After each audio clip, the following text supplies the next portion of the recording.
with John Hooper. So John Hooper, for whatever reason, goes and lives his life without ever knowing that he was potentially going to be the victim of a vicious, vicious murder.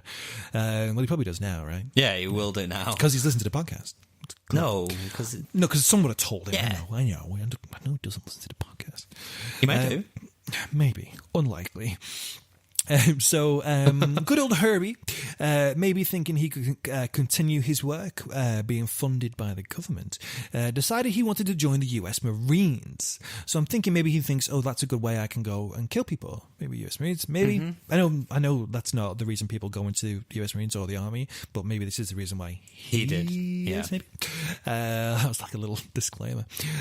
Shockingly, he did actually manage to pass the physical and psychiatric tests. Oh. Don't be too surprised, because we'll get onto this a little bit later. He may be cleverer or more clever. Cleverer is not a word. It's not. He may be more... You're not clever. I corrected myself, bitch. However, he was refused entry when it was found out that he did have a number of minor arrests for his crazy and bizarre disruptive behavior in the past. He had lived in like a little apartment block at one point, and what he would do is he'd bang on the floor and start talking to God and things like that. So obviously his neighbors were like, no, go away. Go away. Yeah, the cops called on him a few times. One time when the police went around, they found him just staring at them in like a meditative state. It sounds really spooky and creepy. When the policeman went over and was like, what are you doing? Are you okay? And he was just staring at him in this meditative state. And then apparently he went to grab a knife that was behind him. And while looking at this, sounds really creepy, right? But then just before he could grab the knife, the police officer dove on him. And he arrested him, but then he was released because obviously he didn't actually do anything. Yeah. You can't arrest someone and put them away for looking spooky and potentially going for a knife. Well, he could have just been. Oh no, yeah. He could have just been moving his hand over. You can't really prove that. Yeah, that's true. So yeah, he wasn't allowed in the Marines, but the rejection of all that seemed to fuel Herbert's paranoid delusions even more. He was sure that there was a conspiracy behind which he believed there was a powerful group of hippies. The hippies get blamed for everything in the 70s, man. They really do. Like, the Manson murders, well, they were kind of hippies, right? No, they weren't. Were they? Yeah, they were kind of like an offshoot of hippies, right? The Manson people. He sort of took whacked out hippies. They weren't like the good for love. There wasn't. They weren't like the cool hippies. Like the Bowie was a hippie for a while. Yeah, they weren't like that. Jimi Hendrix, he was a bit of a hippie, right? Before the CIA killed him, allegedly. Very passionate about it. On January 25th, 1973, Herb went after the guy who had introduced him to marijuana, Jim Guinera. Remember Jim? Good old Jim. Like I mentioned earlier, Herbert believed Jim had conspired against him and that he gave him the pot to try and destroy his mind and confuse him. But he was just giving him the pot just to say... Just to be a mate, just to be a good guy, be friendly. Cheer up a little bit. Yeah, have some weed, let's smoke, let's chat. Obviously, his mind's gone at this point. So he goes on the hunt for Jim. However, when Herbert went to Jim's house, which he used to live at, he found that his old friend had moved away. The house was now occupied by a lady called Kathy Francis, and she gladly gave Jim's old friend his new address. Oh, just bad times. Herbert thanked her and immediately went to the address he had been given.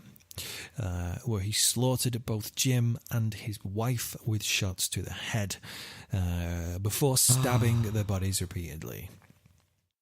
But it's not it, Alan.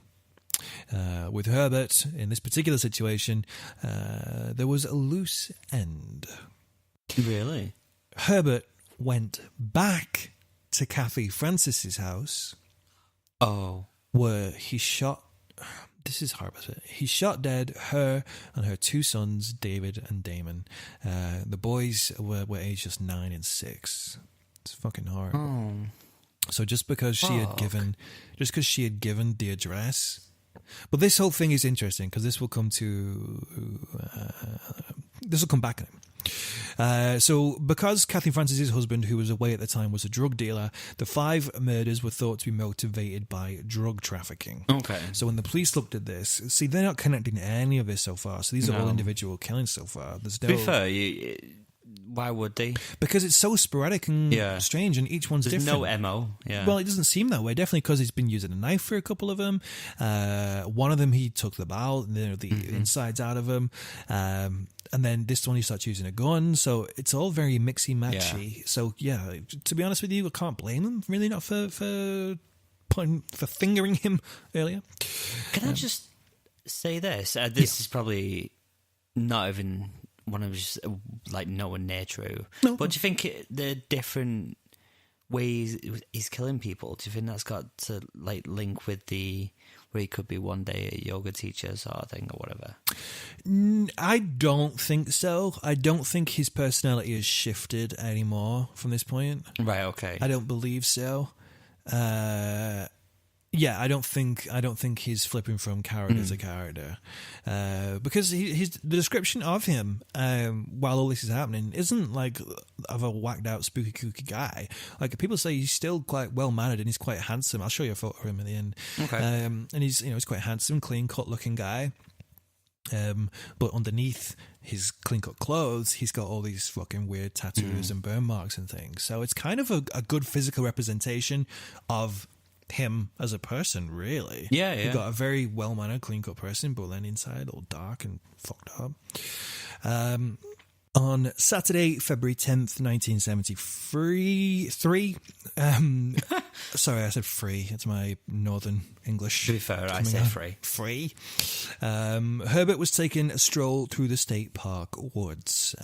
While on his travels, he stumbled upon 4 teenage boys.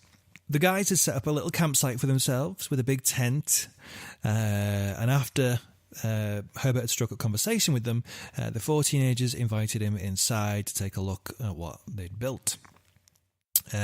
Herbert repaid their kindness by slaughtering them with gunfire as they sat trapped inside. So again, it's fucking horrible, because it's like the priest thing where you're just stuck inside this thing you can't do move. anything. I read something where, I mean, you know, these boys, when I first read it, by the way, I thought these boys were like 13, 14, but they weren't. They were more the higher end, like 19, 18, 19. And what apparently they were doing was they had set up this campsite to sort of temporarily live there, I think. They were sort of like dosting there for a little while. And Herbert didn't like that. He thought it was like wrong and like it's going against, I mean, it was against the rules. They weren't really meant to be doing it, but he was like angry about it. When he told them to take it down, they were like, no, it's fine. They're just laughing at him and stuff. That's when he flipped. Jesus Christ. The boys' bodies were discovered inside the blood-soaked tent just 1 week later. But by that time, Herbert had already killed again. So the final murder took place 3 days later. So just 3 days after he murders those 4 boys in the tent. On Tuesday, February 13th, Herbert was driving along after picking up some firewood that he was going to deliver to his parents' home, when the voice of his father abruptly demanded that he kill someone. He put one of the voices that he has heard, one of the many voices he has heard, is of his father. So it's not, this isn't the first time he's heard his voice in his head, but this is like one of the big ones. So the voice of his father abruptly demanded that he kill someone. Essentially, pretty much the voice actually says, you better kill someone before you bring that wood home. Like, is what he sort of hears. So he doesn't want to like shame his father or do, upset him or anything. So he pulls over and pulls the rifle from his car and then just shoots dead a 72-year-old retired boxer called Fred Perez. Fred was literally just out mowing his lawn. How sad. Oh my God. Just to be like, okay, I've got my lawn to do today. I'm just going to go mow it. And you go mow your lawn and you fucking get shot. I know what, like, all of these is like just at the wrong place at the time, but that is so unfortunate for him just to be outside his own It's front. one of those things where it's like the littlest decisions you make in life, you never think of what you try and be so safe, and it's just like, you know, you can never see it coming sometimes. It's fucking horrible. This is what makes me really paranoid about going outside at all. So Herbert, after he shoots him, he just gets back into his Chevy station wagon, places his rifle on the front seat next to him, and cruised off back down the road. Oh my God. But as you might imagine, the guy was mowing his lawn. So the craziness of all this is that this was in broad daylight. This is midday. It's not in a secluded place. It's not in the church. It's not in a tent in the woods. It's not a homeless person. People seen. It's not in a home. People fucking seen Good. this. This is people seen this, and it's blatantly like there was more than a good few witnesses who saw it, and they immediately called the cops. Yeah, of course. Obviously, they had a clear description of his vehicle, the license plate. It was thought that this may have been like a you know, I'm done sort of thing, like a subconscious way for him to go, I'm done, because this is so blatant. There's no way he would have ever thought he would have got away with this, right? Well, then again, yeah, for the fact of like a few murders ago, he was like panicking, thinking he with other people around. Yeah. Let's get rid of them. And this one, he just goes boom in the middle of so within minutes, literally minutes, Herbert Mullin was arrested, and in the space of 4 months, he had killed 13 people. Fuck. At his apartment, the police sort of went to have a little investigation of what was going on. He'd lived there for about 3 or 4 weeks or so. The police found a Bible, the paperback book of Einstein, The Life and Times, because he's obviously been reading up about, you know, the guy whose place he was taking. He had an address book where, you know, Jim's old address had been listed, and it was open up on that from when he went to go and kill Jim. And he'd also had newspaper articles about the recent murders that had been going on in the area as well, including his own. The revolver had been discovered in his station wagon because he just put it on the seat next to him. And so obviously the ballistic tests on that were going underway pretty dauntingly soon. Spoiler alert, they found that it was the same gun. Yeah. Obviously, when he was arrested, the people from the church as well put in their evidence from the fingerprints. Well, They sent that course, across, so that was all. You know, the case was building up against him. After his arrest, Herbert, the trial and everything is very long, but I've tried to shorten it down as much as I can. Okay. It's just full of, as you might imagine, craziness and back and forthness, and you know, there's a lot of shit going on. But initially, he would respond to questions by the investigators by simply screaming out, "Silence!" That's all he would do. Silence. He was silent. And he was adamant as well that he'd stopped the disastrous earthquake from striking California. And he was very sure that he had saved countless lives by killing these people. I mean, an earthquake didn't happen at that particular moment in time. But, you know, that is purely coincidence. That is not... That is not because you killed those people, Herbert. He also stated that voices, including his father's, had ordered him to kill, that he had telepathically gained permission from the victims before killing them. For all of these victims? With the boys in the tent and the guy on the bridge and the priest. Yeah, pretty much all of them. Yeah. Fuck. When it came to his trial on July 30th, 1973, predictably, he pleaded innocent by reason of insanity. Okay, that's probably what his lawyers told him, right? I would assume so, yeah. By the way, he's the guy who was defending him also would later go to defend Ed Kemper as well. Okay. So this guy had a busy couple of years.